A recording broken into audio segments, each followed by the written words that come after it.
Hello and welcome to Soul Talk with Rabbi David Aaron and Leora Mandel. Rabbi, life does have ups and downs, and whether it be in our personal lives or as a nation or in the entire world, there's times where we live our lives having a sense of security and feeling like life feels stable and our feet are on the ground. And then there's times where we feel like the rug has been pulled out from underneath us. It can be something that someone's gone through in their personal life. It can be what's going on in your community or nationally, and it just this instability is just shakes us up. And I definitely sense, definitely here in Israel and throughout the world, we're going through one of those times right now where there's so much uncertainty, so much fear. We see all sorts of what seem to be bad things happening, good too, but bad in the process. And what is the response? What can help us? What is the Torah perspective on how we should go through times of uncertainty and times of fear to help ourselves keep perspective, at least if we can hold on to a perspective, that's something to hold on to. Right. Well, I once heard it really well put that the only thing for sure is that nothing's for sure. And, he said, well, we have times that are stable and secure and times that are not. The truth is that it's never stable. It just appears to be stable until it's not. And that we live in this deluded sense of mind that we are in control. But there's only one who is in control. And from his point of view, everything is stable. But from our point of view, there's times that appear to be stable and for sure and certain. But the truth is, what we can know for certain is that nothing's for certain and everything seems okay. And then one day, everything changes.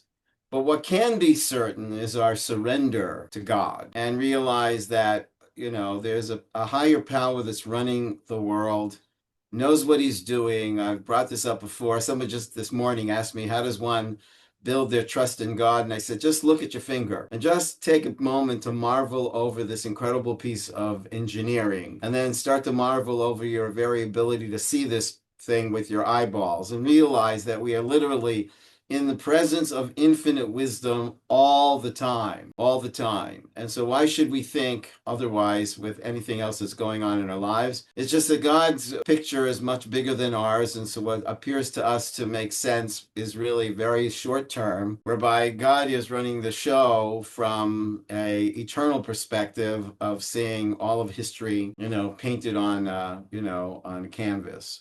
So I think it takes a tremendous amount of humility to surrender. That doesn't mean we don't do what we can do. It doesn't mean that we don't put in our effort. But one of the things I find very interesting and why I've stopped listening to is when people in the news speculate what's going to be. Tell us, what do you think Trump is going to do? What do you think? I think that's so interesting that we waste our time listening to people. They're not prophets. They do make a profit, but they're not prophets that start speculating what people are going to think, what's going to happen. Like when it happens, we'll know. I think news is no longer about news.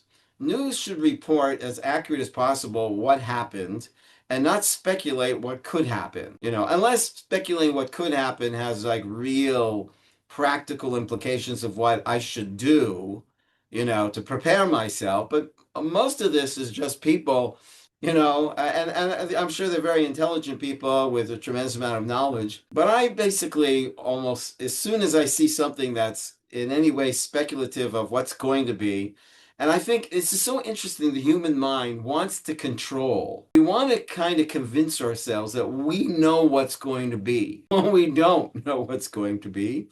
We can only know what's right now and understand as best as we can what was, but what's going to be. And so I think a huge part of life is realizing you're not God. It takes a lot of, because God knows what's going on, God's in control, and God's got it worked out. And we would like to convince ourselves that we're God, but we're not. So, At in a least I certain know sense, I'm not. well, there's a relief to that. Yeah, I think you just took a big burden off of a lot of us because there is this challenge that as I'm hearing you speak, I'm realizing that there is a sense of feeling like when I feel like I have control over my life, there's a certain sense of control and calm. And when I feel like I don't have control over my life, that's when I feel unstable and anxious and worried and fear. And in a certain sense, you just change the whole picture because what you shared at the beginning is that we think there's times we're in control, there's times we're not, there's times that have so more certainty and times that are not. And you change that whole thing for me by just explaining that it's the opposite. There's always certainty because God always knows what's going on and God's always in control. It's just there's a depending on what I'm shared, God shares with me, and what right. That's when sometimes it's a feeling though. It's not necessarily a reality that sometimes feel more certain and sometimes feel less certain. But just as the times that feel certain are no less uncertain than those uncertain times. So you actually just took a big load off of me by reminding Yeah, us but all. I'd imagine you many of actually us. said something very interesting that when we feel in control, that makes us calm. Actually, that doesn't make me calm because I don't know what I'm doing. I would Mm. feel more calm if I really believe that God's in control and everything's going to be okay. I don't know how quickly I'm going to be able to appreciate that. One of the things I realized during this period of time, I grew up as a very worried kid. Being a son of a survivor, knowing the potential of tragedy, and also watching a lot of stupid TV that made me, things about all these thriller things, Mission Impossible, people being chased and everything. I really was a worried child. And I started to realize that worrying is our way of convincing ourselves we're doing something because we need to feel we're in control. So I got to do something about the situation. So we think that by worrying about it, we're actually doing something about it. But we're not doing anything about it. We're only making ourselves more miserable by worrying about what we have no control over. And so if we could just surrender, do what I can do right now, take responsibility for what's within the sphere of my influence, and let go and let God and trust and whatever is going to be and it'll be good, but it might take a while before that goodness as we understand it will be within our sphere of perception. So you really just took what to me is a very complicated topic and just distilled it down and made it seem so approachable. And I appreciate how you explain what it means to surrender because my first thought is just give it all up to God, don't do anything, let go, let God.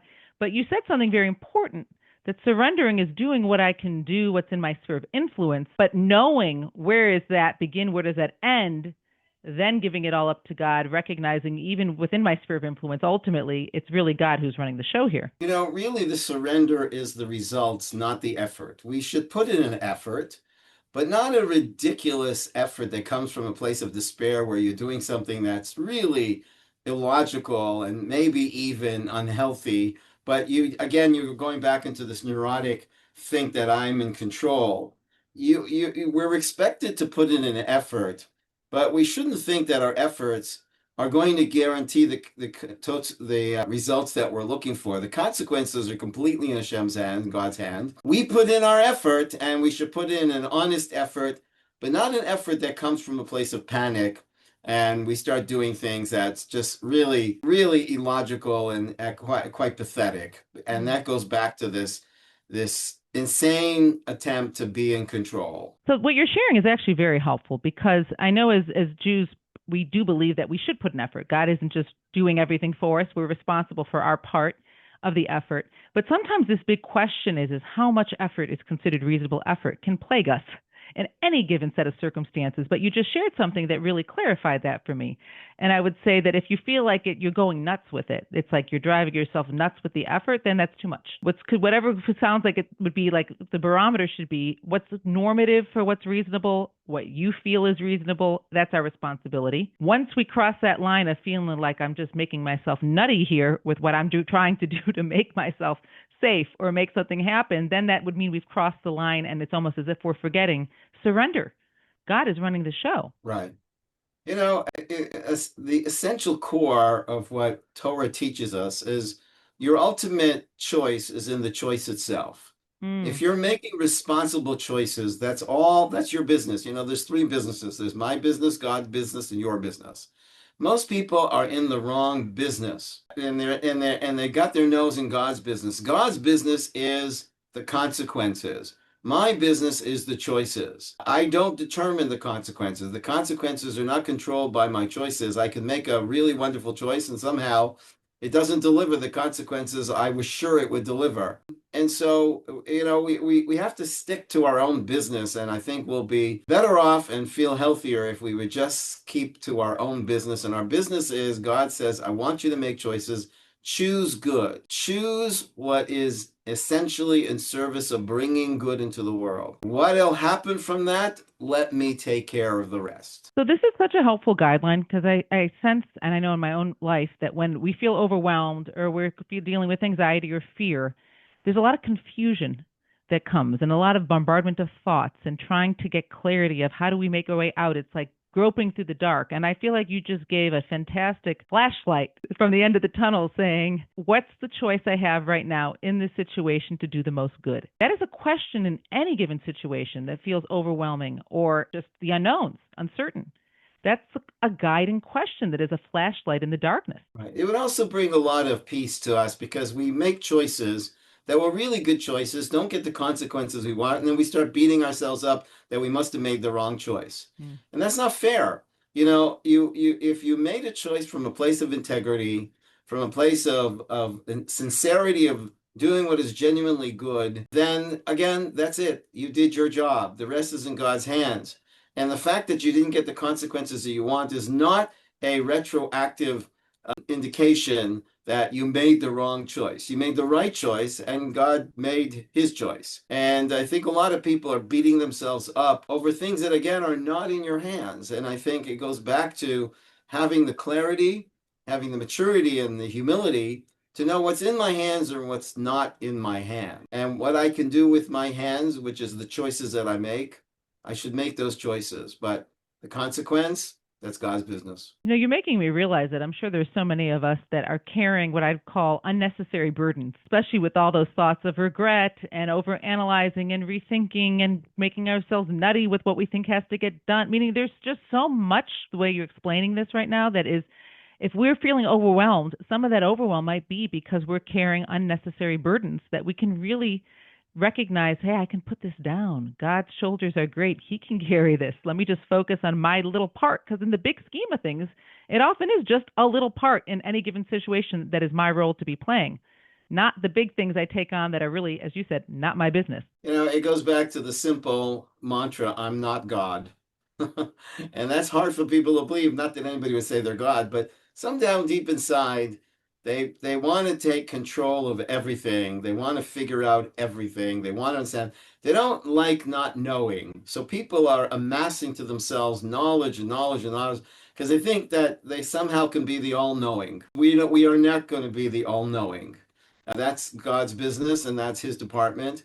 I'm supposed to be making choices from a place of not all-knowing. If I knew it all, it wouldn't be a choice. It would be a conclusion. My job is to make choices, and choices come with risk. I take a calculated risk. I take a responsible risk, but it's always a risk because we don't know for sure what's going to be generated by those choices.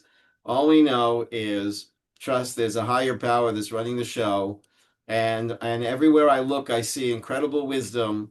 And so where it doesn't seem to be so wise, there's good reason to, when you look at it, the big picture, that I'm in the presence of infinite wisdom all the time. And that really can inspire all of us, myself included, to be able to put down this unnecessary burden, because I'm realizing as you're talking about this need to sort of know, I definitely am in that category. I really like predictability. I like to have a schedule. I like to know what to expect. I get a little bit off kilter when unexpected things go on, but really what you're sharing here is that that's a whole belief system that I'm almost, what I'd say, putting upon myself an unnecessary burden. And I wonder with a lot of this, there's so many beliefs we're carrying around, even as I said earlier on about this need for certainty. And sometimes we have it and sometimes we don't. And you pointed actually we never have it. It's just sometimes we feel we do. Really letting aside, recognizing what are some of these beliefs that actually aren't serving me and they're not even a reflection of God's reality and world, and being able to surrender to God. I realized at first it felt a bit like I'm giving up, but in the end, I'm actually really gaining because that is the truth. And it's a whole different way we're going through life when we can surrender than when we're always holding on, thinking that we have more control than we do. I'm even uncomfortable with the word surrender, even though I use it, because it kind of has a kind of feeling of weakness. Surrender, I put up a white flag, surrender. That's not how I'm using the word surrender. I think surrender is an act of courage and an act of tremendous wisdom that, hey, this is not in my hands, so I have to let go and let God. So I think even the word surrender has a certain kind of taste to it that I'm giving up control that I really should have, but is being taken away from me. No, it never was in your hands. It was never meant to be yours.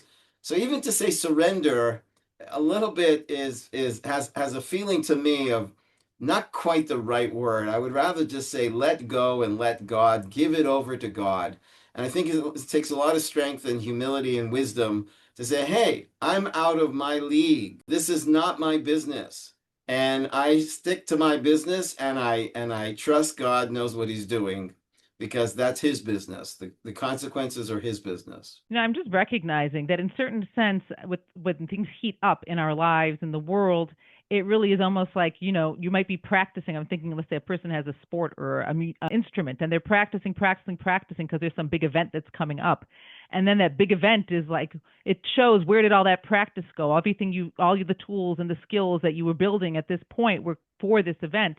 And to a certain extent, whatever's going on, I'm thinking about this for myself right now, it's sort of an indication of where am I holding in everything you're sharing. Because I'm thinking when I can let go and let God, I actually, even when things feel tumultuous around me, I can feel calm. I'm anchored because God is anchoring me within this storm. And when I do think I want to have control, should have control, don't have control, and don't, sort of somewhat, so to speak, forget that God is in control, that's when these winds, I feel like I'm being pulled in all directions. So if I am feeling that way, and any of us, it's a very important time to stop and reflect on what you're sharing here. Is where is my thoughts? Where is my perspective? Do I need to realign? I think the key word here would be flexibility. When a person is like real stuck in the way it should be, the way I planned it, my expectations have to come. So then a wind comes, and they say that when you have a tree that is strong and a wind comes, it knocks it over. But if the tree is flexible, it moves with the wind. And we need to understand that that's the way life is, and that's what's going to give us the ability to keep moving forward when we have the flexibility to accept that there's a higher power that knows what he's doing, and I have to kind of go with that flow. Not that I might not be asked to make a choice in this situation, but there has to be this flexibility. And I'm realizing as you're sharing this, the flexibility is huge.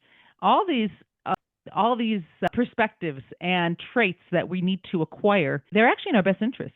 Because if I don't have that flexibility and I'm not in the right perspective of recognizing that God is the one in control and let go and let God, I'm actually the one who suffers. I feel like you've given such, again, I use the idea of a light in a dark tunnel, given such clarity about what will help us get out of here, what can help me see my way. And it's in my best interest to make that shift in perspective and change what needs to change as far as even that flexibility, because I will be going through the things around me will happen, but that will change how I go through what's happening to me. Shabbat is a great way of practicing this faith or this trust in God, because Shabbat is God telling me stop. So, imagine you work for a big company, and the boss of the company says, I don't want you to come in and work on Saturday. But the factory's code, and you enjoy your job, so you go into work. What's wrong with that? It's my time, I want to work. What's wrong with that is you think this is your company. You're not the owner of this company. You're an employee. And if the boss says, I don't want you to work on this day, you don't work. But if you go into work, then somehow you think this is your business. You're the CEO. And Shabbat is really that practice of stop, just stop, and let go and realize this is not my business. I work here, and there's something very peaceful to say, hey, I just work here. I'm not the boss. It's very relaxing to know that. It's not easy to be the boss. As you're sharing this, it's really incredible because in the start, when I'm asking you questions, it's like, how do we go through these dark times? And the power is that it's specifically through some of these challenging times that we can potentially have the most peace, especially when we let go, let God, recognize as you're sharing, God is running this show. There is someone in charge. There is a plan. I don't need to be the one to figure this all out. Interestingly enough, sometimes it's in the times that feel more unstable that we can actually have more peace knowing that we are being held by God. And I want to bless all of us that we should definitely internalize that, experience that. I want to thank you, Rabbi Aaron, for tremendous perspective and tools to how to reach this sense of peace even in these challenging times. I want to thank you all for joining us. Soul Talk, Rabbi David Aaron and Leora Mandel.